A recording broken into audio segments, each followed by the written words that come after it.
Okay, I thought I'd talk a little bit about missile trends. I don't normally, but I'm getting interested in it again. I mean, I try to freshen up this lecture. I mean, I've been giving it a few times before, to say the least. But in 62, the numbers of nuclear capable missiles, well, what are those? According to the MTCR, Missile Technology Control Regime, it's a missile that can, lift 500 kilograms. Which is 1,000 pounds, which is roughly what you need for a pretty crude nuclear weapon, 300 kilometers. Okay. Well, how many states had them about 60 years ago? Two. That was it. It's a pretty easy number. Where are we now? Next slide. There we go. Well, according to some accounts, I think the number may even be higher because you keep discovering that, Russia and Israel and South Korea are selling something and you're going, really? They sold that? But right now, I think it's around 32 missile states. So that's more. That's more than two. What's interesting isn't the volume, it's the where they might be aimed. If you take the range arcs, which is, these things you see the circles around a country, and they go, well, that's how far that missile can go. If you do that for all these countries, this is the map roughly you get. Next. Yeah, there we go. You'll notice the red circles. That's where most of the missiles overlap in their range arcs. With the possible exception of Eastern Europe, and I say possible, this is not great news. This is not where you want it to go. No, this makes hot spots hotter or more contentious. All right. Now, let's go to the next slide. But by the way, all that's new. Okay. Now, there's one question in the chat. Yeah.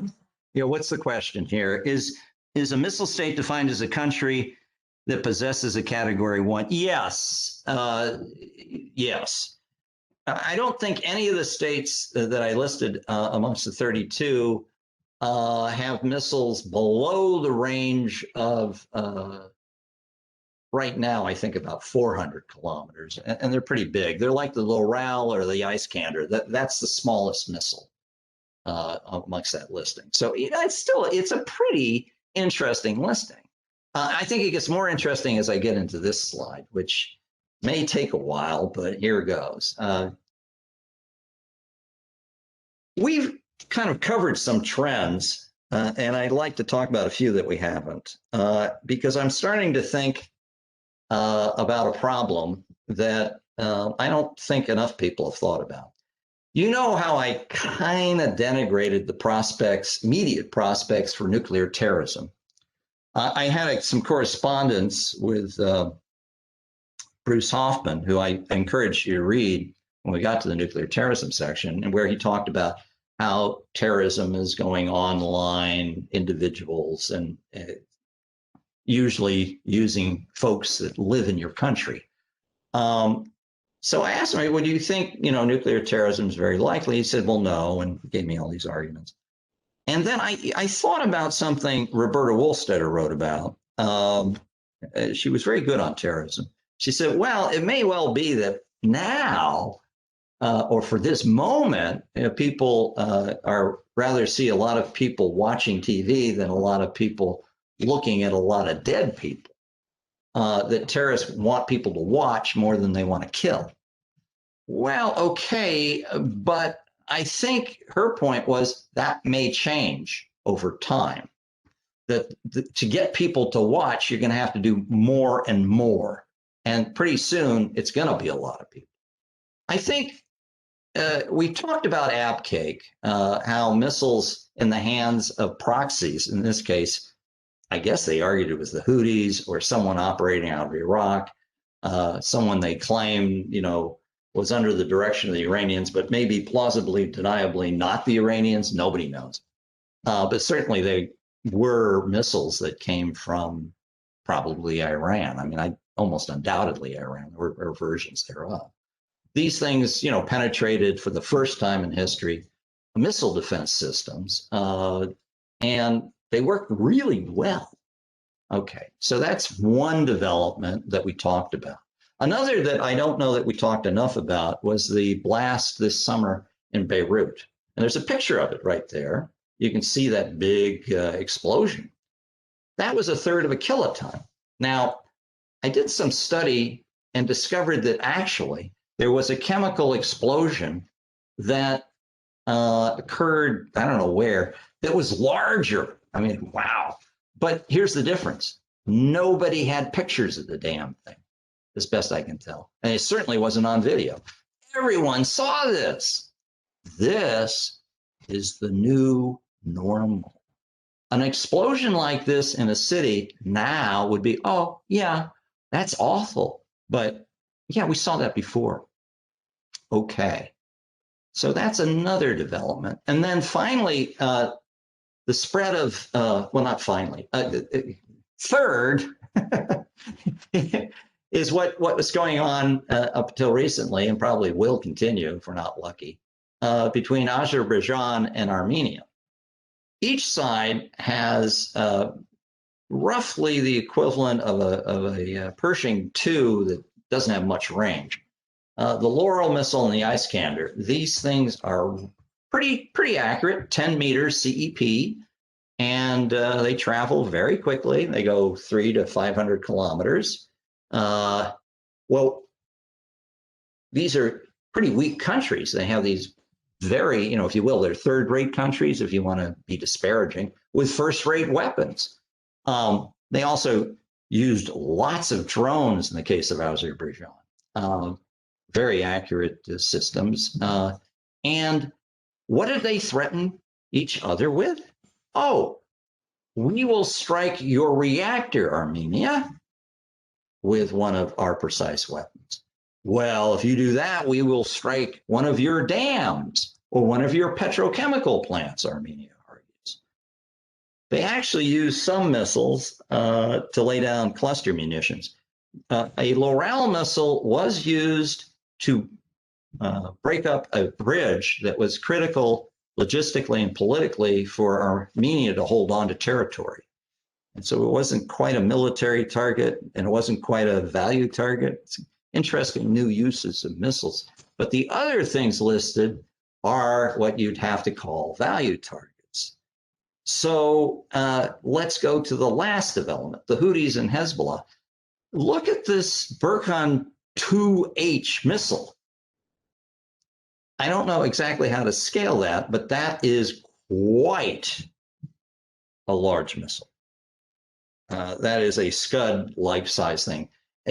Some versions go 620 kilometers. I mean, these are not they're not shoulder-fired Stingers. These are really serious missiles. They're from Iran. I would assume that if the Yemen war continues, at some point those missiles will have smart, accurate front ends.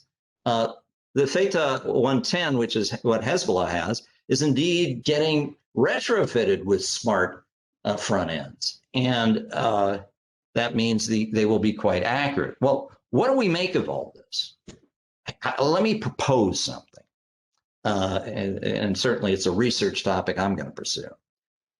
Could it be that if you have proxies and plausible deniability in the case of, well, in this case, Iran, or if you're a weak state, you can threaten to use accurate missiles to produce value-like target harm against an opponent.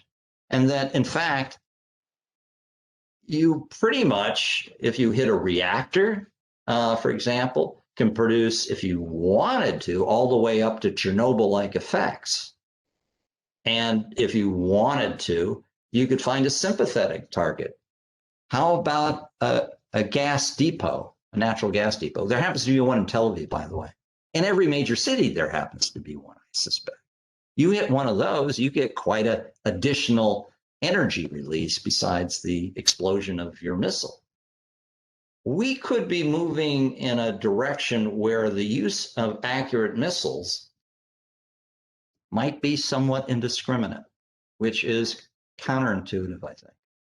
Now, if it was just me coming up with this, I'd like to say, well, everyone should say I'm a genius, but I think this is available common sense because it's been threatened, and to varying degrees, we're seeing it possibly happen.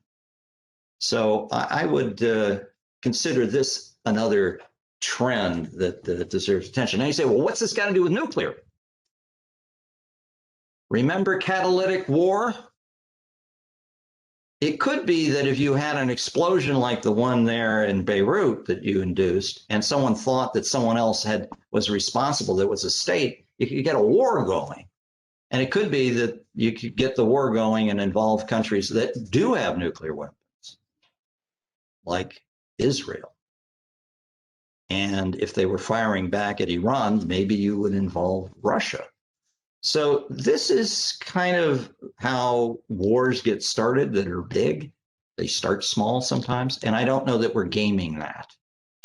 I don't know how if we're really gaming these things. I hope to change that. We'll see.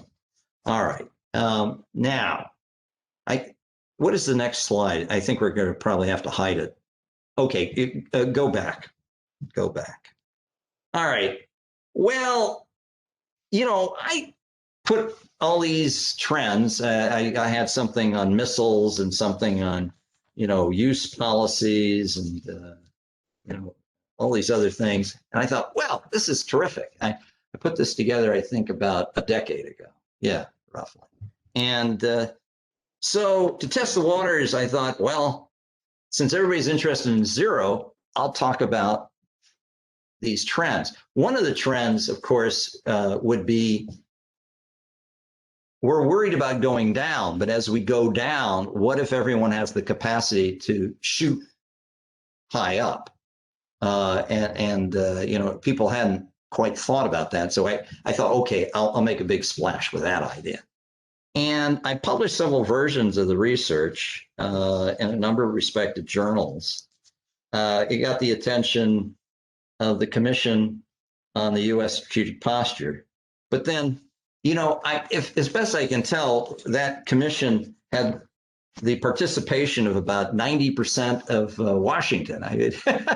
I mean, if you hadn't been gotten them to pay attention, there was something, probably mentally, not right with you, since so many others were allowed to participate in that.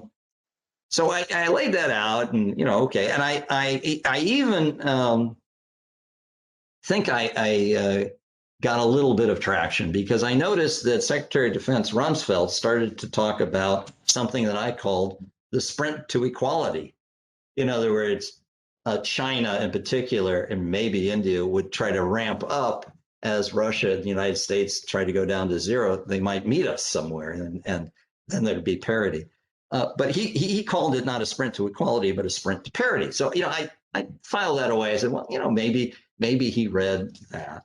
Now I can't be sure, but I can tell you there's reason to believe that he might have, and that's because he was on the foundation that funded all my work, and part of the requirements to be on that board was you had to actually read everybody's proposal, and I had talked about this, and the only other thing that makes me think he might have been impacted in this regard is I once went to I wanted to see, I never really met him.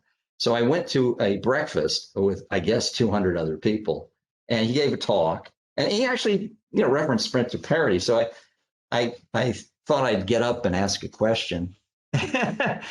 And he said, well, who are you? And I said, well, Henry Sokolsky. He said, oh, I know you. I've read everything you've ever written. And then he said, what's your question? I said, I withdraw my question. I think I should stop while I'm ahead. And I sat down.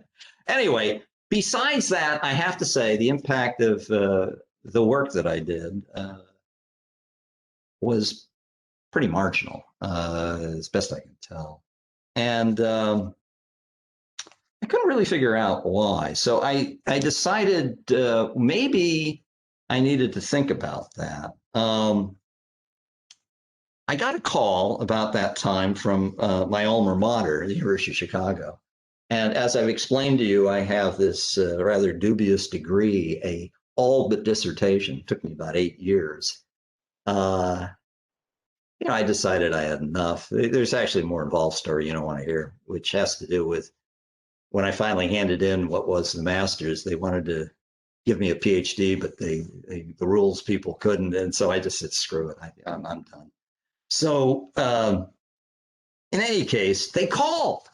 They said, "We'd like to give you a talk," and I thought, "Well, this is closure." I mean, I never really got the PhD, So here they are. They're calling. So I went. And they said, "But you have to write. It has to be a book chapter." I said, "Oh no." I had pretty much given up writing the book because I couldn't get anywhere. So I thought about it. And so what I decided to do was read everything I could about what everyone else thought about nuclear weapons and their use and their spread, to try to understand why nobody much thought anything about my theories. So this balance of the lecture kind of reflects that. Right. I think after looking at all of the folks that wrote on these matters, again, because a lot of them I had read before, something pretty stunning came out, which I didn't really expect. I thought I wouldn't learn anything, actually. They just had to kind of repeat this stuff and go through the motions. But actually, there's a little bit of a thought that occurred. And I think it didn't matter whether you focused on the people who wanted to get rid of nuclear weapons. I call them the zero crowd, or the hawkish supporters of nuclear weapons, who want to maintain and enhance what we've got, and who, they're opposed to the spread of nuclear weapons, except maybe some close friends. They're okay with that. Or what I call the academic skeptics. These are the people who either think nuclear proliferation is stabilizing, more is better, and who think the mere acquisition of them, automatically will deter aggression. Or those that think it doesn't matter if they spread because it's inconsequential because they're militarily useless anyway.